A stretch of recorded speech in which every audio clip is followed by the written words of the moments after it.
Tingapange bwanji kuti video yathu imene tikuyankhula zinthu koma mawu azilemba pa screen pachepo.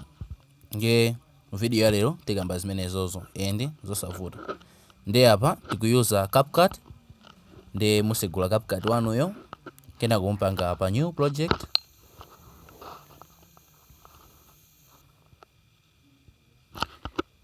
Kena musankha video imene mukufuna kuti mupange za caption mwachisanzo iyi. Hi guys, in today's video tutorial I'm going to show you how to make a video with a caption address screen. So let's get started. Kena tipanga add. Tikafika apa tipanga palemba kuti caption.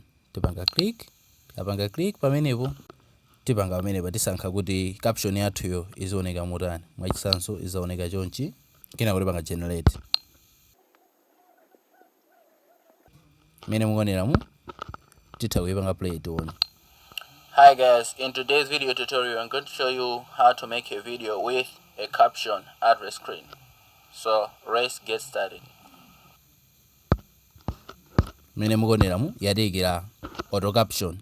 Soza kuti mawu ematilembera yokha komano ili ndi languages yake makamaka achizungu ndi kuti simavutika.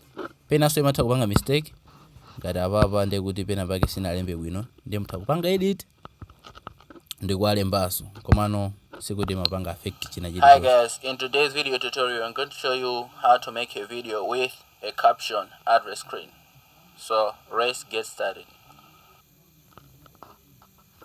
Mene muoneramu ndi kuti apopo yadikira mawu amene tiwafuna tizine nawo komano ikakhala yachichewa ndi kuti timachita kupanga text by text ndi kuti imene yonso takuzangoyipangira video yake. Ndi zimene zimene nakonza ngati muli ndi funso lina mutha kufunsa popanga comment. Osayiwala kupanga like video imene. Tiye tunaninso ku video yotsatira.